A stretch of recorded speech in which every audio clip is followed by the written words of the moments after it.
Saudara-saudara yang dicintai Tuhan, salam damai sejahtera untuk kita semua. Berjumpa lagi dalam program Api Karunia Tuhan. Kita akan memasuki sesi keempat yang luar biasa dengan tema pengalaman akan Allah. Saudara-saudari, saya yakin setiap dari kita memiliki pengalaman rohani, pengalaman disentuh oleh Allah secara pribadi. Mari kita belajar dari sosok Rasul Paulus, bagaimana Rasul Paulus mengolah pengalaman akan Allah itu bagi pengudusan dirinya. Selamat menyaksikan, selamat merenung, dan selamat berdoa. Terima kasih.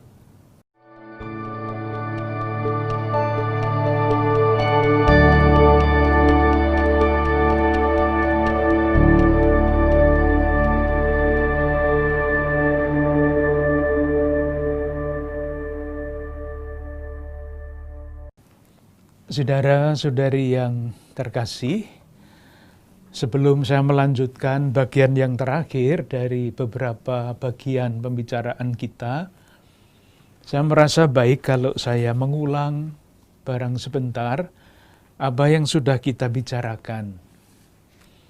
Kita ingin membuat suatu konstruksi pribadi Rasul Paulus, potret Rasul Paulus. Menurut kitab suci, artinya berdasarkan kisah para rasul dan surat-surat yang ditulis oleh Paulus sendiri. Harapannya nanti akan tampil satu wajah khas Paulus berdasarkan kitab suci. Karena ada sekian banyak wajah Paulus yang bisa kita lihat di dalam gambar-gambar suci. Itu tujuan kita, harapannya kita dapat meneladan Rasul Paulus di dalam menanggapi panggilan kita menuju kesempurnaan kesucian, menuju kesempurnaan kasih. Itu harapan kita. Nah, ketika kita mencoba membuat suatu potret Rasul Paulus, kita memilih satu ayat yang dapat mencerminkan seperti apakah Rasul Paulus itu ketika seluruh masa pejiaran hidupnya kira-kira sampai ke puncak.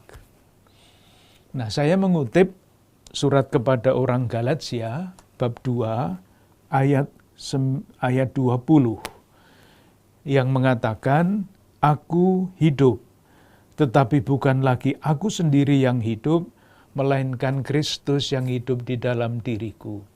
Itulah yang namanya kesempurnaan kesucian, ketika orang tidak hidup demi dirinya sendiri, tetapi Kristus yang hidup di dalam dirinya. Itu titik sampai. Nah, untuk sampai ke sana, itu ada proses, tidak sekali jadi.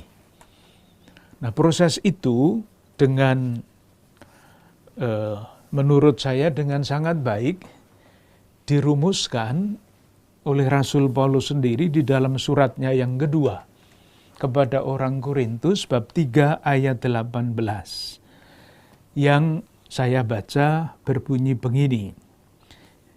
"Kita semua mencerminkan kemuliaan Tuhan dengan muka yang tidak berselubung.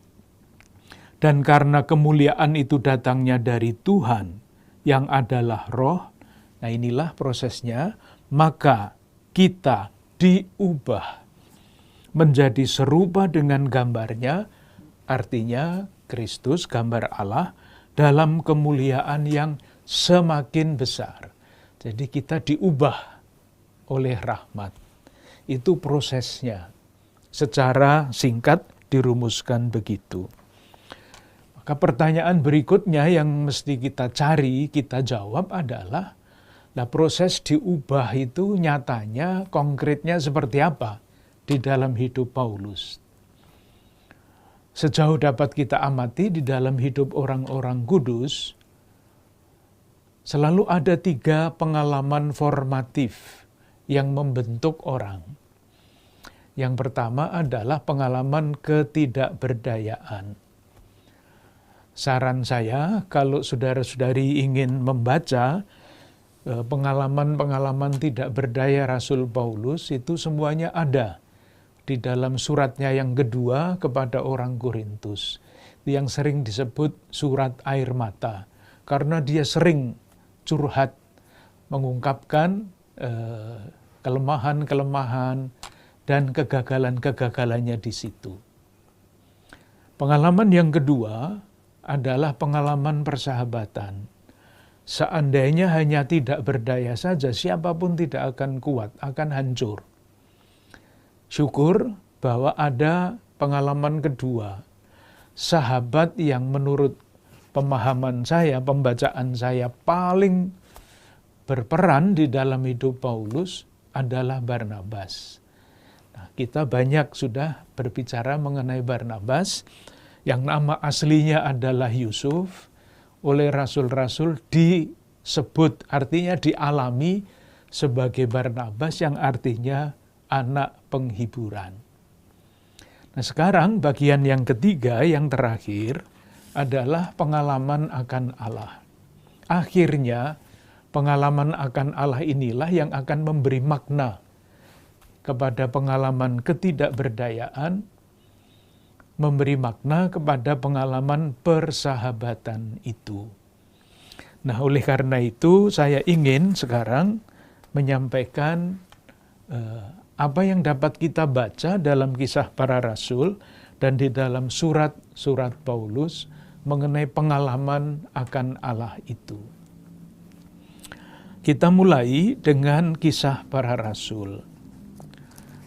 Yang diceritakan di dalam Kisah Para Rasul yang paling jelas adalah kisah mengenai perjumpaan Paulus dengan Kristus. Ketika dia dengan surat kuasa akan menangkap pengikut-pengikut Yesus dan dibawa kembali ke Yerusalem, di tengah jalan ia bertemu dengan Tuhan yang bangkit. Diceritakan sampai 3 kali di dalam Kisah Para Rasul. Dan kita ingat, ini bukan cerita Rasul Paulus sendiri, karena yang menulis Kisah Para Rasul itu adalah Lukas, teman seperjalanan Paulus. Dan kitab ini, Kisah Para Rasul, ditulis sekian lama sesudah Paulus sendiri mati sebagai martir. Nah, bagian yang pertama atau kisah yang pertama itu nanti silahkan baca sendiri pada Kisah Para Rasul bab 9 ayat 1 sampai 19a. Itu pertama kali perjumpaan dengan Kristus diceritakan. Yang kedua, pada bab 22 ayat 3 sampai 16. Diulang dengan cara yang berbeda. Dan yang ketiga adalah Kisah Para Rasul bab 26 ayat 4 sampai 18. Itu sampai 3 kali, artinya pengalaman itu sangat penting, bahkan menentukan di dalam hidup Paulus menurut pandangan Lukas.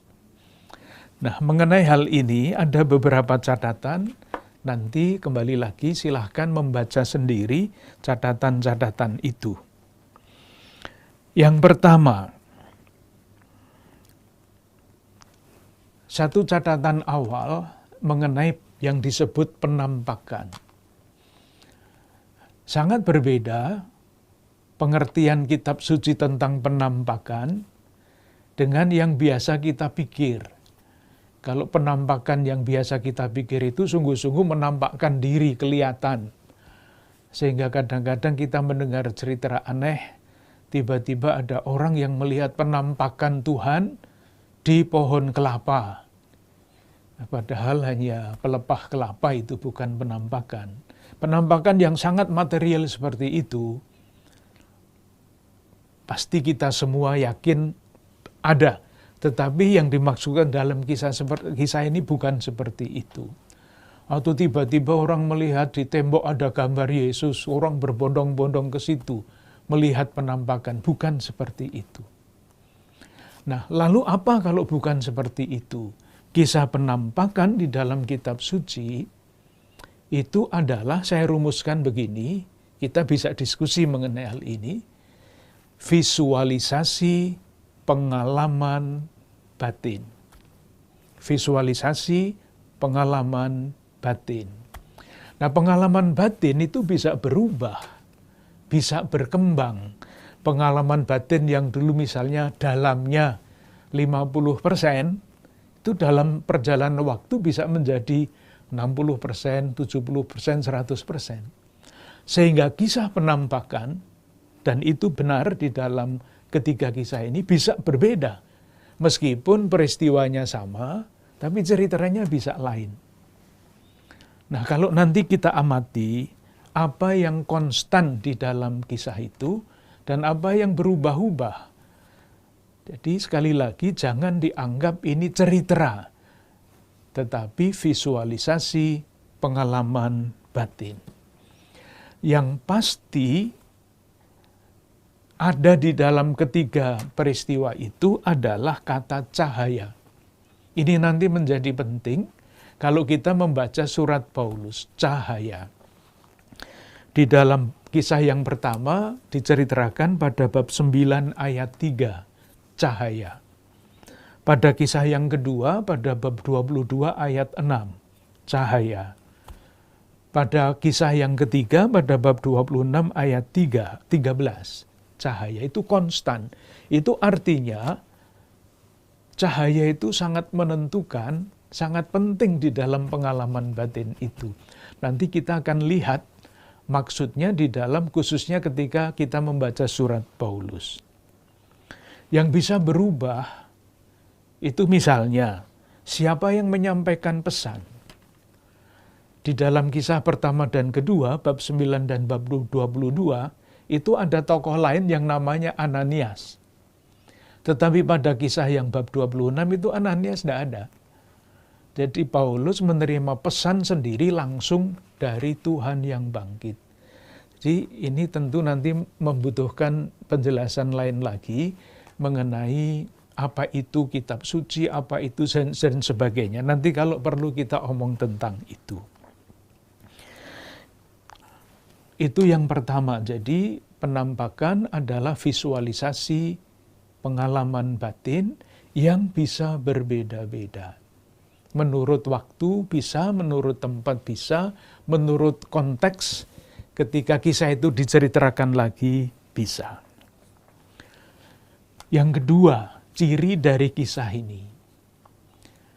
Ketiga kisah, bab 9, bab 22, dan bab 26, itu kalau diamati selalu tampak terdiri dari dua bagian yang sama.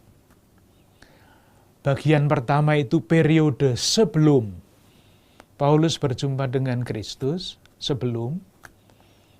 Dan periode yang kedua adalah sesudah Paulus berjumpa dengan Kristus. Selalu terbagi dua. Maksudnya apa? Yang pertama maksudnya adalah supaya jelas bahwa pengalaman perjumpaan dengan Kristus yang bangkit atau pengalaman Allah pada umumnya itu mengubah orang dari yang sebelumnya sampai dengan yang sesudahnya. Pengalaman akan Allah yang benar itu pasti mengubah orang. Nah, yang istimewa di dalam ketiga kisah ini adalah perubahan itu tiba-tiba. Sebelumnya begini, jumpa dengan Kristus menjadi Paulus yang lain. Pertanyaannya, apakah perubahan orang itu begitu tiba-tiba? Bisa seperti itu? Bisa. Tetapi yang mau dikatakan di sini sebetulnya bukan pertama-tama itu.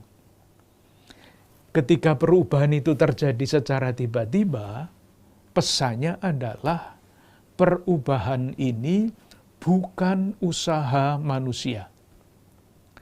Keputusan saya mau berubah lalu berubah, bukan.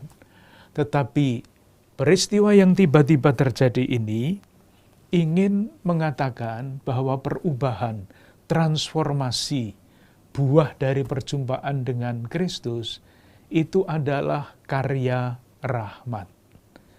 Dengan kekuatan manusiawi tidak mungkin.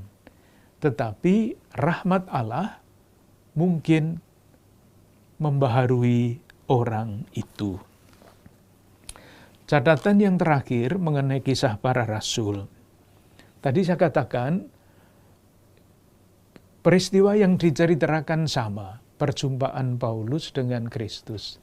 Tetapi kalau diamat-amati, ketiga kisah itu pesannya, pengalaman rohaninya itu berbeda-beda sekali. Nanti silahkan baca sendiri, saya tunjukkan. Bab 9, perjumpaan Paulus yang diceritakan pada kisah bab 9, itu berpuncak pada pengalaman disembuhkan. Disembuhkan. Itu terdapat pada bab 9 ayat 18. Saya baca, dan seketika itu juga seolah-olah selaput gugur dari matanya sehingga ia dapat melihat lagi. Disembuhkan dari butanya, melihat lagi. Ini puncak kisah. Jadi kisah pertama mau menyampaikan pesan. Dalam perjumpaan dengan Tuhan itu, Paulus mengalami kesembuhan. Bahkan kesembuhan fisik. Nah, lain halnya dengan yang terdapat pesan pengalaman rohani yang diungkapkan di dalam kisah yang terdapat pada bab 22. Saya baca ayat 14. Pengalaman disembuhkan tidak penting lagi. Tetapi yang menjadi sangat penting adalah pesan Ananias kepada Saulus, bunyinya begini. Allah nenek moyang kita telah menetapkan engkau untuk mengetahui kehendaknya, untuk melihat yang benar, dan untuk mendengar suara yang keluar dari mulutnya. Jadi kalau saya ungkapkan dengan kata-kata saya sendiri, seolah-olah Paulus, pengalaman rohani Paulus yang mau diungkapkan di dalam kisah ini, yang digarisbawahi pada ayat 14 ini adalah, satu, Paulus ditetapkan untuk mengetahui kehendak Tuhan. Jadi pengalaman rohani itu membuat dia mampu untuk mengetahui kehendak Tuhan. Bukan lagi disembuhkan seperti kisah yang pertama, tetapi mengetahui kehendaknya, melihat yang benar, mendengar suara yang keluar dari mulutnya. Itu perwahyuan. Jadi disembuhkan, lalu menerima perwahyuan mengenai kehendak Allah. Pada bab 26, kisah yang ketiga itu intinya lain lagi. Bukan lagi penyembuhan, bukan lagi perwahyuan tentang kehendak Allah, isi pengalaman batin itu, tetapi ada pada ayat 16 bunyinya begini. Ananias sudah tidak ada lagi di dalam kisah ini, Paulus mendengar dari Tuhan sendiri. Dikatakan begini, tetapi sekarang bangunlah dan berdirilah, aku menampakkan diri kepadamu untuk menetapkan engkau menjadi pelayan dan saksi tentang segala sesuatu yang telah kau lihat. Jadi urutannya itu, kalau kita susun menurut logika itu logis sekali. Pengalaman yang pertama disembuhkan, bisa secara fisik, bisa secara rohani. Nah, ketika orang sudah disembuhkan, hatinya terbuka. Ketika orang masih mempunyai luka-luka macam-macam, hatinya tidak terbuka. Disembuhkan dulu, baru kemudian kehendak Tuhan dinyatakan kepadanya. Perwahyuan. Kisah yang kedua. Dan ketika perwahyuan itu diterima, mengenai yang benar diketahui, lalu bagian yang ketiga, bab 26 itu adalah perutusan. Disembuhkan, diberi pengetahuan tentang anak Allah, diutus untuk menjadi pewarta dan saksi. Jadi pengalaman akan Allah Paulus menurut sebagaimana diceritakan oleh Lukas itu rangkaiannya seperti itu. Kisahnya jangan dibaca sebagai buku sejarah yang harus kata demi kata benar menurut fakta. Kisah penampakan adalah visualisasi pengalaman batin. Pengalaman batin disembuhkan, pengalaman batin sesudah disembuhkan terbuka hatinya, mendapatkan perwahyuan, dan kemudian pengalaman batin diutus menjadi saksi. Jadi pengalaman kita akan Allah bisa kita bisa kita pilah-pilah kalau mau juga di dalam dinamika seperti itu. Itu kisah para rasul. Sekarang kita mau melihat apakah Paulus sendiri bercerita tentang pengalamannya berjumpa dengan Kristus dalam perjalanannya ke Damsyik. Mengherankan. Paulus sendiri tidak pernah berbicara secara panjang lebar mengenai hal itu. Dia tidak pernah berbicara mengenai Damsyik dan sebagainya. Tidak. Oleh karena itu, kalau kita berandai-andai, kita berfantasi bertanya kepada Rasul Paulus, Bapak Paulus, Anda sendiri menceritakan pengalaman Anda berjumpa dengan Tuhan itu di mana? Di dalam surat-surat Anda. Kalau kita berfantasi begitu, kemungkinan jawabannya, kata kuncinya tadi, cahaya. Kita cari, kita ketemu ada satu ayat yang sangat jelas berbicara tentang cahaya, tentang terang. Yaitu di dalam 2 Korintus bab 4 ayat 6. Ini salah satu kunci, mungkin jawaban Paulus akan berbunyi begini, silahkan lihat surat saya yang kedua kepada orang Korintus, bab 4 ayat 6. Bunyinya begini. Sebab Allah yang telah berfirman, dari dalam gelap akan terbit terang, cahaya, Ia juga yang membuat terangnya bercahaya di dalam hati kita, supaya kita beroleh terang dari pengetahuan tentang kemuliaan Allah yang tampak pada wajah Kristus. Jadi ada kata terang, ada kata cahaya, ada kata tampak, ada kata kemuliaan, wajah Kristus. Tentu kita tidak tahu pasti apakah memang itu maksud Paulus. Besok kalau kita ketemu dengan Paulus kita tanya. Tetapi ada beberapa hal yang menarik di dalam bagian ini. Ada beberapa contoh. Satu, di dalam teks ini Paulus mengutip kitab Kejadian bab 1 ayat 3. Yang dikutip adalah dari dalam gelap akan terbit terang. Itu kutipan dari kitab Kejadian bab 1 ayat 3. Jadi Raden Ajeng Kartini yang berbicara mengenai dari gelap terbit terang itu mungkin ya dari sini ini ya. Enggak main-main saja itu. Main-main saja.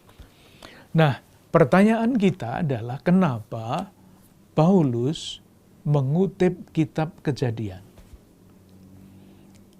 Jawabannya sederhana. Kalau saya bahasakan dengan bahasa yang sederhana kira-kira begini. Kita bertanya Bapak Paulus, sebetulnya Anda itu mengalami apa ketika berjumpa dengan Tuhan? Dia akan mengatakan, seperti halnya dalam kitab Kejadian. Allah mengubah dunia yang kacau balau menjadi alam raya, dari chaos menjadi kosmos. Itu kitab Kejadian. Demikian juga ketika saya berjumpa dengan Tuhan, rasa-rasanya saya diciptakan kembali. Ini, pengalaman ini. Jadi perjumpaan Paulus dengan Tuhan menurut versi ayat ini adalah Paulus diciptakan kembali. Dan kita semua tahu penciptaan menurut kitab Kejadian itu bukan yang dulu tidak ada apa-apa lalu ada semua, bukan. Tetapi dari alam bancuh itu kata yang hanya ada di dalam kamus, alam bancuh, chaos, kacau balau, pelan-pelan berubah menjadi kosmos, alam raya. Nah, Paulus sama rupa-rupanya, kita ini berbicara penciptaan, berbicara mengenai jagat besar, sini Paulus berbicara mengenai jagat kecil, yaitu batinnya sendiri. Dari kacau balau menjadi hidup yang teratur. Nah, itulah yang kemungkinan besar diungkapkan di dalam surat Rasul Paulus yang pertama kepada Timotius, bab 1, ayat 12 sampai 13. Saya baca bunyinya begini. Aku bersyukur kepada Dia yang menguatkan aku, yaitu Yesus Kristus, Tuhan kita. Karena Ia menganggap aku setia dan mempercayakan pelayanan ini kepadaku. Nah, sekarang Paulus yang chaotic, yang kacau balau itu seperti apa? Aku yang tadinya seorang penghujat dan seorang penganiaya dan seorang ganas. Silahkan membayangkan pribadi yang seperti itu. Penghujat, penganiaya, ganas. Itulah jagat kecil batin manusia yang kacau balau. Hidupnya didorong oleh rasa benci, rasa marah, ganas, menganiaya, menghujat. Itu Paulus sebelum diciptakan kembali, dan betul kan? Dia pergi ke Damaskus membawa surat kuasa untuk menganiaya pengikut-pengikut Yesus. Nah, sesudahnya itu kata-kata yang dipakai sangat berbeda. Saya baca selanjutnya. Tetapi aku telah dikasihinya. Semula dia tidak bisa berbicara tentang kasih. Karena semuanya itu telah kulakukan tanpa pengetahuan, yaitu di luar iman. Malah kasih karunia Tuhan kita itu telah dikaruniakan dengan limpahnya kepadaku dengan iman dan kasih dalam Kristus Yesus. Sebelah kiri ada penghujat, penganiaya, ganas, chaos. Sebelah kanan ada kosmos, jagat raya. Kasih karunia, iman. Itulah yang mendorong Paulus di dalam perjalanan hidup selanjutnya. Itu pengalaman Paulus. Berjumpa dengan Tuhan menurut 2 Korintus bab 4 ayat 6. Ada satu hal lagi yang menarik, yaitu kata kita di dalam ayat ini. Sebab Allah yang telah berfirman, dari dalam gelap akan terbit terang, Ia juga yang membuat terangnya bercahaya dalam hati kita. Seandainya Paulus hanya bicara tentang dirinya sendiri, pasti kita tidak akan berjumpa dengan kata kita, tetapi dengan kata aku. Kenapa Paulus menulis dengan kata kita? Supaya kita beroleh terang dari pengetahuan tentang kemuliaan dan selanjutnya. Paulus ingin mengatakan, saudara-saudaraku, saya pernah mempunyai pengalaman seperti ini. Saya Paulus. Tetapi pengalaman seperti ini, perjumpaan dengan Tuhan, itu bisa menjadi pengalaman kita. Artinya waktu itu tentu adalah konkret umat di Korintus. Ini bukan pengalaman orang yang hebat-hebat, yang Superman, enggak. Kita, siapapun kita, dapat mempunyai pengalaman berjumpa dengan Kristus dan mengalami diciptakan kembali. Jagat kecil kita, siapapun kita, dapat berubah berkat perjumpaan itu dari jagat kecil yang chaotic, yang kacau, menjadi jagat kecil yang besar. Itu kalau kita ambil 2 Korintus bab 4 ayat 6, dan contohnya bagaimana jagat kecil itu berubah dari yang kacau balau menjadi yang damai. Teks lain yang mungkin bisa ditawarkan adalah surat kepada orang Galatia. Bab 1 ayat 15 sampai 16. Galatia bab 1 ayat 15 sampai 16. Ingat tadi waktu kita bicara tentang kisah para rasul, itu pengalaman yang mau diungkapkan dalam visualisasi itu ada 3, disembuhkan, menerima pengetahuan, perwahyuan, dan diutus. Nah, dalam Galatia bab 1 ayat 15, itu ya ada seperti itu. Kata-katanya berangkai. Saya baca Galatia bab 1 ayat 15 dan 16. Tetapi waktu Ia yang telah memilih aku sejak kandungan ibuku dan memanggil aku oleh kasih karunia-Nya, berkenan menyatakan anaknya di dalam aku, supaya aku memberitakan Dia, dan selanjutnya. Urutannya sama. Memanggil, menyatakan, mengutus. Itulah pengalaman dasar Paulus akan Kristus yang bangkit. Jadi saya merasa cukup untuk menyampaikan bagian yang ketiga, pengalaman akan Allah yang formatif di dalam hidup Paulus. Sekarang catatan penutup. Apa buah-buah dari ketiga pengalaman formatif itu? Atau apa tandanya kalau orang itu sungguh-sungguh semakin serupa dengan Kristus? Kita tidak berani seperti Paulus mengatakan, bukan lagi aku yang hidup, tetapi Kristus yang hidup di dalam aku. Kita masih menggunakan kata moga-moga, tidak berani sejelas Paulus itu. Tetapi kadar, intensitas, keserupaan seorang beriman dengan Kristus itu dapat dibaca dari beberapa tanda ini. Yang pertama, pengalaman-pengalaman formatif yang membentuk orang menjadi dewasa di dalam iman itu akan membuahkan kegembiraan, sukacita.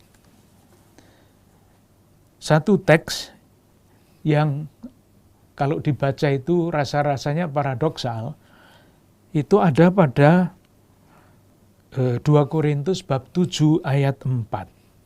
2 Korintus bab 7 ayat 4 bunyinya begini. Aku sangat berterus terang terhadap kamu, tetapi aku juga sangat memegahkan kamu. Nah sekarang tulisannya berbunyi begini. Dalam segala penderitaan kami, aku sangat terhibur dan sukacitaku berlimpah-limpah. Aneh bukan? Menderita itu dengan sukacita kan berlawanan. Tetapi Paulus yang sudah sampai pada tahap matang itu, dia bisa berkata, dalam segala penderitaan kami, aku sangat terhibur dan sukacitaku melimpah-limpah. Dari mana sukacita itu?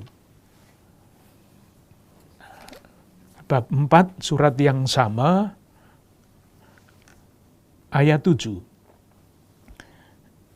Paulus menulis begini, tetapi harta ini kami punyai di dalam bejana tanah liat, supaya nyata bahwa kekuatan yang melimpah-limpah itu berasal dari Allah, bukan dari diri kami. Sukacita, kegembiraan, itu pasti menjadi salah satu tanda yang sangat jelas bahwa hidup kita bertumbuh di dalam iman. Sukacita loh ya, bukan senang, bukan sekedar senang. Kalau senang itu alasannya dari luar. Saya senang makan ini, nah kalau makanannya itu habis, senangnya juga habis. Tetapi kalau gembira dan sukacita itu sumbernya dari dalam, yaitu tadi buah dari pengalaman formatif, ketidakberdayaan, persahabatan, pengalaman akan Allah. Nah, kegembiraan yang seperti itu sebagai tanda lain bahwa kegembiraan itu nyata adalah kalau dibagikan. Kegembiraan tidak dinikmati sendiri. Itu dapat kita baca pada 2 Korintus bab 1 ayat 24. Dikatakan begini, ditulis begini, bukan karena kami mau memerintahkan apa yang harus kamu percayai, karena kamu berdiri teguh dalam imanmu. Sebaliknya, kami mau turut bekerja untuk sukacitamu. Sukacita yang berasal dari sebagai buah dari proses itu bukan sukacita yang egoistik, tetapi sukacita yang siap untuk dibagikan. Paulus mengatakan, kami mau turut bekerja untuk sukacitamu. Itu yang pertama tentang sukacita. Yang kedua, mirip-mirip dengan itu adalah syukur. Kalau membaca surat-surat Paulus, semua kecuali satu, kecuali surat kepada orang Galatia, semuanya diawali dengan syukur. Sesudah salam, dia selalu mengatakan, aku bersyukur kepadamu. Salah satu yang bisa dilihat, yang paling berarti menurut saya, adalah 1 Korintus. Salah satu yang paling berarti maksud saya. 1 Korintus bab 1 ayat 4. Nanti dilihat surat-surat Paulus pada bagian pertama selalu ada syukur. Dia menulis begini, aku senantiasa mengucap syukur kepada Allahku karena kamu. Jadi Paulus bersyukur karena umat di Korintus. Nah, umat Korintus itu seperti apa yang disyukuri oleh Paulus? Apakah umatnya itu beres-beres, semuanya bagus dan sebagainya? Enggak. Yang saya baca tadi adalah bab 1 ayat 4. Aku senantiasa mengucap syukur. Tetapi kemudian 6 ayat berikutnya, bab 1 ayat 10 sampai 17 itu judulnya perpecahan dalam jemaat. Aneh kan? Orang Korintus pecah, tetapi Paulus mengatakan, aku bersyukur karena kamu. Kok bisa? Mestinya kalau umat pecah itu kan dikhotbahi macam-macam supaya tidak pecah dan sebagainya. Tapi aku senantiasa bersyukur karena kamu. Dari mana syukur itu? Jawabannya kemungkinan besar adalah orang yang hidupnya dipenuhi rasa syukur itu mampu melihat lebih jauh daripada yang tampak. Saya tidak mengatakan melihat yang tidak kelihatan, itu namanya dukun. Tetapi kalau melihat lebih jauh dari yang tampak, itu adalah seorang kontemplatif. Itulah buah atau itulah yang membuahkan syukur. Seorang yang tanda petik belum mempunyai sedikit pun mata kontemplatif, kalau melihat rumput itu ya sampah. Tetapi seorang seniman yang mempunyai mata kontemplatif, dia bisa melihat lebih jauh dari sekedar rumput itu apa. Maka ada nyanyian, tanyakanlah kepada rumput yang bergoyang. Itu pasti bukan sampah yang bisa ditanyai seperti itu. Itu tidak mungkin kalau orang tidak mempunyai kemampuan untuk melihat yang lebih jauh. Nah, meskipun yang dilihat oleh Paulus itu jemaat yang pecah, yang ia lihat di balik itu adalah Allah yang tetap berkarya. Itulah yang disyukuri, bukan jemaat yang pecah. Siapapun tidak ada mensyukuri jemaat yang pecah. Tetapi meskipun jemaat itu pecah, ia melihat Allah tetap terus berkarya di baliknya, sehingga nanti yang pecah itu dipersatukan kembali.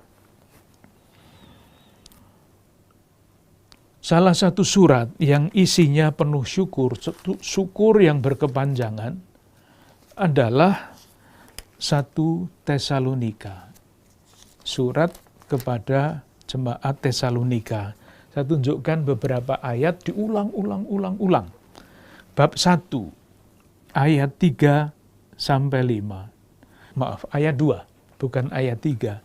Kami selalu mengucap syukur kepada Allah karena kamu. Di surat mulai dengan syukur, terus syukurnya berkepanjangan. Nah, sesudah alasan pertama syukur selesai, bab 2 ayat 13 sampai 14. Bab 2 ayat 13. Dan karena itulah kami tak putus-putusnya mengucap syukur juga kepada Allah. Terus syukur. Bab 3 ayat 9 sampai 10. Sebab ucapan syukur apakah yang dapat kami persembahkan kepada Allah atas segala sukacita dan selanjutnya. Itulah buahnya.